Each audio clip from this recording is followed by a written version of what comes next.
Hello दोस्तों, स्वागत करता हूं मैं आपका मेरी चैनल मेड हेल्थ सपोर्ट में। और दोस्तों, आज की इस वीडियो में हम बात करने वाले हैं फूड पॉइजनिंग के बारे में, यानी कि विषाक्त भोजन के बारे में। तो बने रहिए वीडियो के अंत तक। और अगर आप हमारे चैनल पे नए हैं तो चैनल को सब्सक्राइब करके बेल आइकन के बटन को ज़रूर क्लिक कर लें, ताकि मेरी नई वीडियो की नोटिफिकेशन सबसे पहले आपको मिल सके। दोस्तों, सबसे पहले बात करते हैं कि फूड पॉइजनिंग यानी कि विषाक्त भोजन क्या होता है। दोस्तों, फूड पॉइजनिंग को खाद्य जनित बीमारी यानी कि फूड बॉर्न इलनेस के नाम से भी जाना जाता है, जो दूषित खाद्य पदार्थों का सेवन करने से होती है। संक्रामक जीव जैसे कि बैक्टीरिया, वायरस और परजीवी वगैरह या उनके द्वारा दूषित किए गए भोजन का सेवन करना फूड पॉइजनिंग का सबसे सामान्य कारण होता है। संक्रामक जीव या उनके विषाक्त पदार्थ खाद्य पदार्थों को उत्पादन करने से बनाने तक किसी भी समय दूषित कर सकते हैं। अगर भोजन को ठीक तरीके से बनाया या संभाला ना जाए तो भी वह दूषित हो सकता है। फूड पॉइजनिंग के लक्षण विषाक्त भोजन करने के कुछ घंटे बाद शुरू हो जाते हैं, और जिनमें मुख्यतः दस्त, मतली और उल्टी वगैरह शामिल है। फूड पॉइजनिंग का उपचार आमतौर पर घर पर ही किया जाता है, और इसके ज़्यादातर मामलों में यह 3 से 5 दिनों के अंदर ही ठीक हो जाता है। जिन लोगों को फूड पॉइजनिंग है उनका पूरी तरह से हाइड्रेटेड रहना ज़रूरी होता है, और ज़्यादातर फूड पॉइजनिंग के मामले हल्के रहते हैं, जो बिना उपचार के ठीक हो जाते हैं। लेकिन कुछ लोगों को उपचार के लिए अस्पताल जाने की ज़रूरत पड़ जाती है। और अब दोस्तों, बात करते हैं कि फूड पॉइजनिंग के क्या लक्षण हो सकते हैं और क्या संकेत हो सकते हैं। तो दोस्तों, भोजन को दूषित करने वाले स्रोत के अनुसार फूड पॉइजनिंग के लक्षण भी अलग अलग होते हैं। ज़्यादातर फूड पॉइजनिंग के मामलों में एक से ज़्यादा लक्षण देखे जा सकते हैं, जैसे कि मतली, उल्टी, पतला दस्त, पेट में दर्द व ऐंठन और बुखार।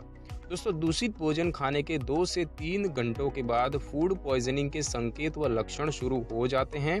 कई बार लक्षण दिखने में कुछ दिन भी लग सकते हैं।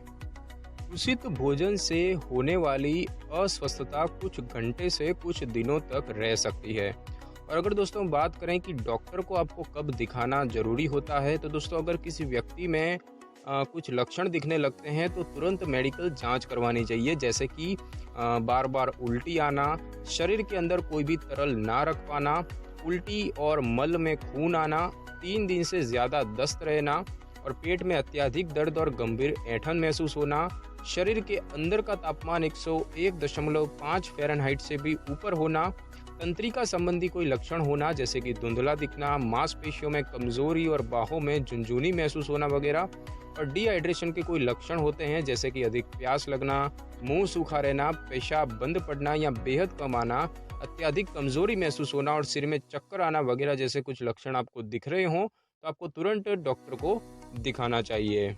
और अब दोस्तों बात करते हैं कि भोजन में विषाक्तता यानी कि फूड पॉइजनिंग जो है वो किस कारण से होता है, इसके होने का क्या कारण है। दोस्तों, तो अन्न उपजाने से लेकर उसकी कटाई, भंडारण और यहाँ तक कि भोजन बनाते हुए किसी भी समय वह दूषित हो सकता है। अक्सर भोजन के दूषित होने का मुख्य कारण जो होता है वो होता है क्रॉस कंटामिनेशन। इसमें हानिकारक जीव एक सतह से दूसरी सतह पर फैलते रहते हैं।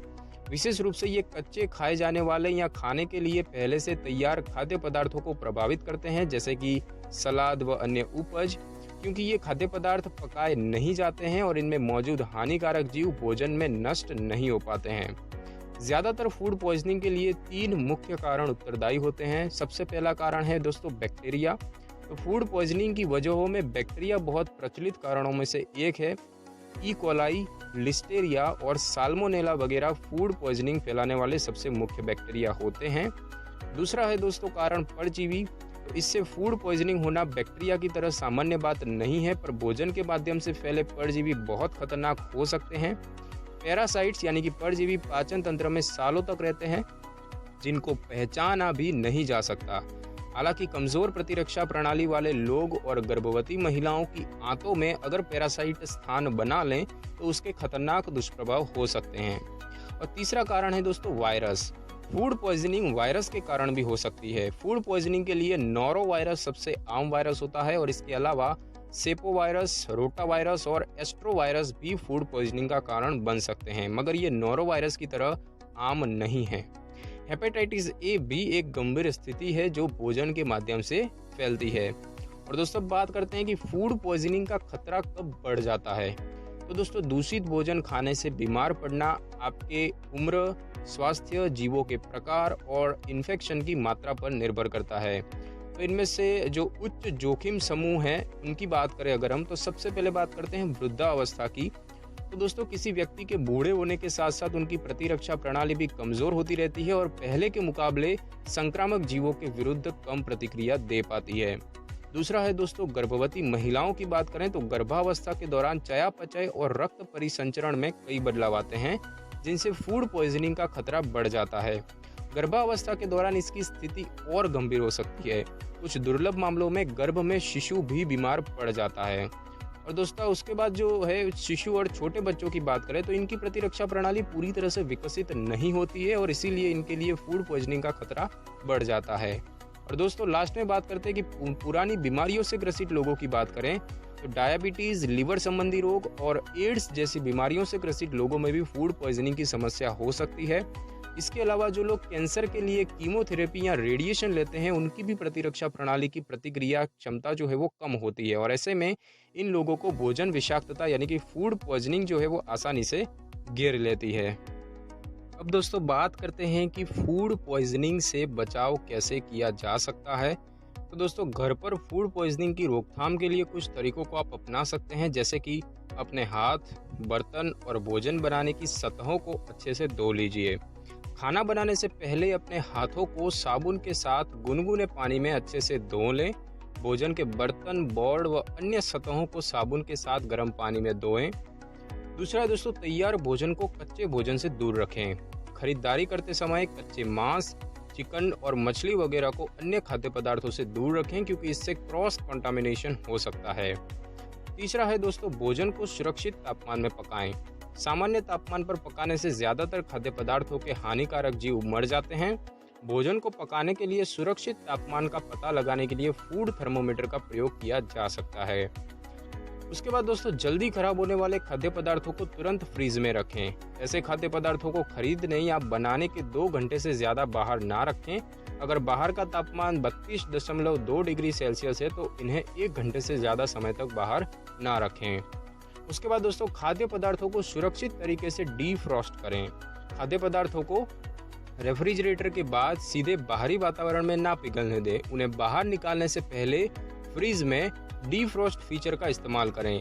फ्रीज के बाद माइक्रोवेव में खाना रखने से पहले उन्हें फ्रिज में ही डीफ्रॉस्ट करें या माइक्रोवेव में 50% पावर के साथ गर्म करें। साथ ही ये सुनिश्चित कर लें कि इस खाद्य पदार्थ को तुरंत ही पकाया और खाया जाना चाहिए। उसके बाद दोस्तों संदेह की स्थिति में आपको नहीं खाना है। अगर आप निश्चित नहीं है कि भोजन को सुरक्षित तरीके से बनाया और रखा गया है तो ऐसे स्थिति में ना खाएं। बाहरी तापमान में ज्यादा देर तक खाद्य पदार्थों को रखने से उनमें बैक्टीरिया और अन्य विषाक्त पदार्थ पैदा हो सकते हैं और जिनको पकाने पर भी नष्ट नहीं किया जा सकता।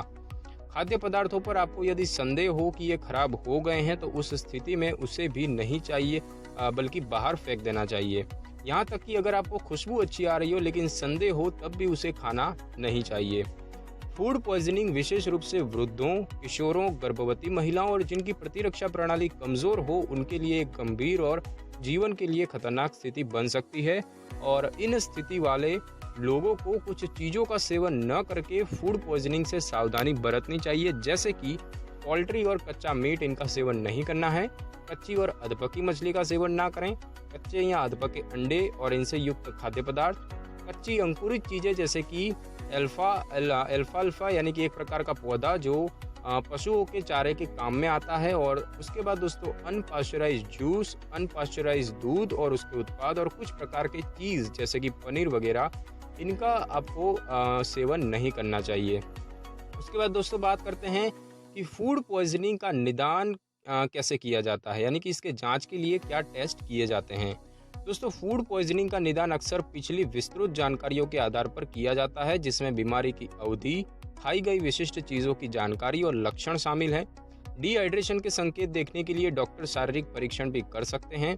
लक्षण और पिछले स्वास्थ्य की जानकारी के आधार पर ही डॉक्टर नैदानिक टेस्ट कर सकते हैं, जैसे कि खून और मल की जांच या परजीवियों के लिए परीक्षण वगैरह।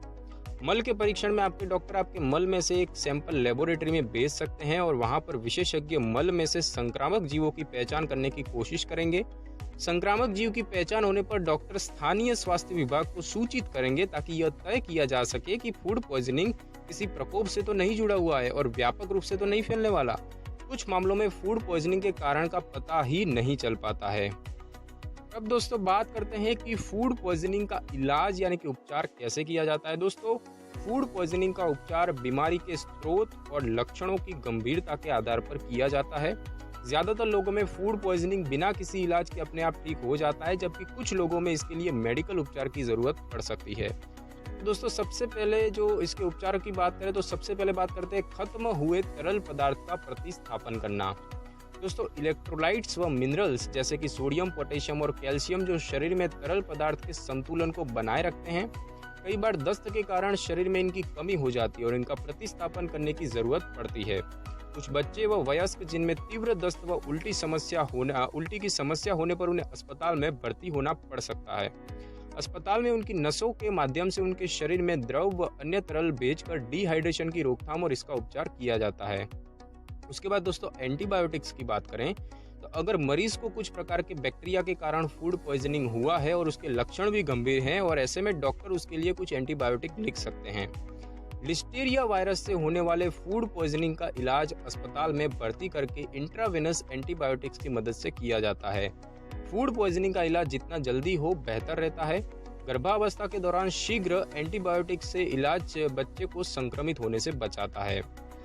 वयस्क जिनके दस्त में खून नहीं है और ना ही बुखार है, उन्हें लेपोरामाइड यानी कि इमोडियम एडी या बिस्मथ सब सैलिसिलेट यानी कि पेप्टोबिस्मोल दवाएं लेने से आराम हो जाता है।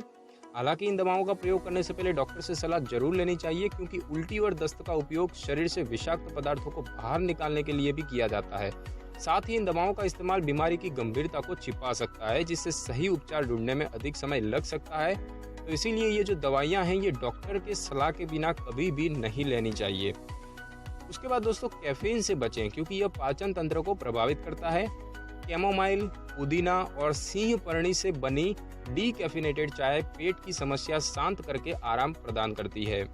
फलों के रस और नारियल पानी कार्बोहाइड्रेट की कम हुई मात्रा को फिर से पर्याप्त कर सकते हैं, जिससे थकान दूर हो जाती है।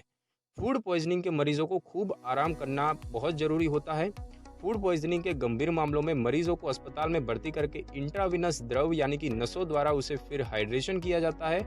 फूड पॉइजनिंग के और बुरे और बिगड़े हुए मामलों में जब तक मरीज पूरी तरह से ठीक ना हो जाए तब तक उसे एक लंबे समय तक अस्पताल में भर्ती रहने की आवश्यकता पड़ सकती है। तो दोस्तों आज की इस वीडियो में बस इतना ही। अगर आपको वीडियो अच्छा लगा हो तो वीडियो को लाइक करें और वीडियो को ज़्यादा से ज़्यादा शेयर करें और कमेंट करना बिल्कुल भी ना भूलें।